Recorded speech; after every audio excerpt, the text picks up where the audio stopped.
आज सायली सकाळपासून अस्वस्थच होते. 8 दिवसांवर दिवाळी येईल, पण दिवाळीच्या तयारीत तिचं मनच लागत नव्हतं. आणि त्यात मुलंही मागे लागली होते. बाजारात जाऊन कपडे, फटाके, दिवाळीची खरेदी करू म्हणून. मुलांचा हट्ट, पण दरवर्षीप्रमाणे सायली उत्साही नव्हती. का कोणास ठाऊक, आज तिचं मन जुन्या आठवणीतच रमून गेलं. पहिला दिवाळ सण तिच्या डोळ्यासमोर सगळ्या आठवणी एक एक करत येऊ लागल्या. लग्नानंतरची ही पहिली दिवाळी. सासूबाईसोबत खरेदी करायला खूप उत्साहाने बाजारात गेली होती. सगळ्यांच्या आवड निवड लक्षात घेऊन खरेदी केली. कोणाला काय हवं ते सगळं सासूबाईंनी घेतलं. पण मला काय आवडतं विचारलंच नाही. माझ्यासाठी म्हणून काहीच खरेदी केली नाही. एकदा वाटलं आपण बोलावं आवडलेली साडीबद्दल, पण मला मात्र जाणवत होतं माझ्याकडे मुद्दाम दुर्लक्ष होतंय. त्याच त्यांची एकुलती एक लाडकी एक, तिचा पण दिवाळ सण. मग तिच्या आवडीचं काय हवं नको ते सगळे खरेदी केलं. त्याच वेळेस एक सुंदर मोत्याची नथ सायलीला आवडेल. तिने ती नाकात घालून पाहिली, पण नको दोनदा हातात घेऊन परत ठेवली आणि सासूबाईसोबत परत खरेदीला लागली. असंच 2-3 दिवस खरेदी सुरूच होती. मी माझ्या आवडीच्या रंगाचे कपडे बघायचे. सासूबाईंना दुसराच रंग आवडायचा. मग मी परत ठेवून द्यायची. कदाचित माझी आवड त्यांना योग्य वाटत नव्हती. 3-4 दिवसांच्या खरेदीनंतर घरातील संपूर्ण तयारी, पूजेची रांगोळी, डेकोरेशन, दिवाळीचा फराळ, घरातील साफसफाई न थकता नेटाने उत्साहाने सगळं व्यवस्थितपणे शिस्तने करायच्या. मला जमेल तशी मी मदत करायची आणि सासूबाई सांगितलं ते सगळे कामं करायचं प्रयत्न सुरू होता आणि त्यांच्या हातात खाली हळूहळू मी शिकत होती. घराच्या जबाबदाऱ्याही आणि दिवाळीचा लक्ष्मीपूजनचा दिवस आला. सकाळपासून कामाची घाई गडबड. दिवाळीचे लक्ष्मीपूजन पण झालं. नणंद, नंदेचे सासरे, जावई सगळेजण आले होते दिवाळ सणाला. दुपारच्या जेवणाची सगळी जय्यत तयारी झाली. नंदेचे आवडते सगळेच पदार्थ बनवून झाले, खास करून तिला आवडतं तेच.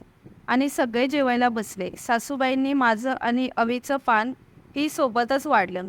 नाही नाही म्हणत सासूबाईंनी अवीला मला पहिला दिवाळ सण म्हणून त्याच्यासोबत आम्हाला जेवायला बसवलं.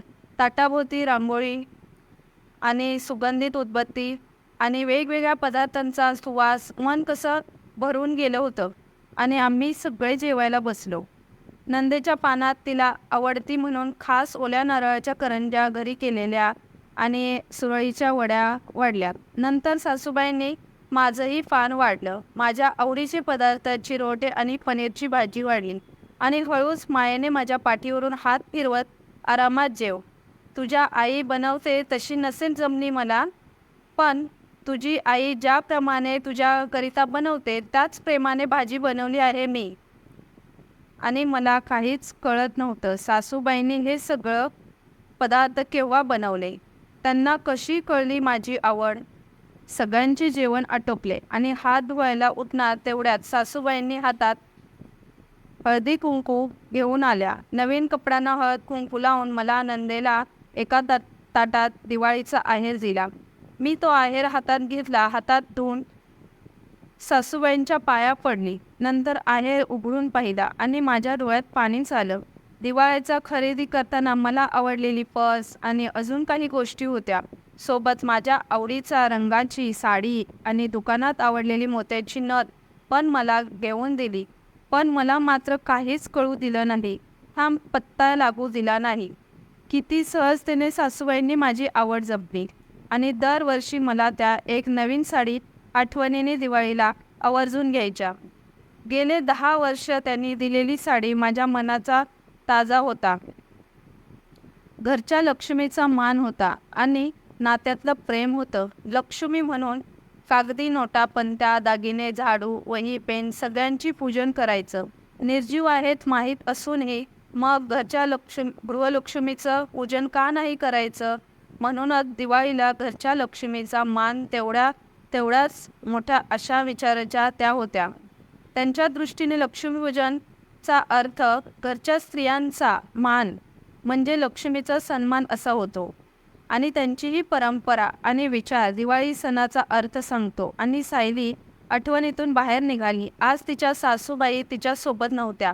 त्यांना जाऊन आता 1 वर्ष होईल आणि ही दिवाळी आता सासूबाईंशिवायच मनवायची. आणि तीही आता एक काम उरकायला लागली आणि दिवाळीच्या तयारीला लागली. बघता बघता दिवाळीचा लक्ष्मीपूजनचा दिवस आला. घरात पूजा झाली. मुलांनी फटाके उडवले, फराळाचे पदार्थ बनवले, नवीन कपडे घेतले मुलांसाठी आणि नेहमीप्रमाणे सासऱ्याच्या पाया पडायला त्याच्या खोलीत गेली.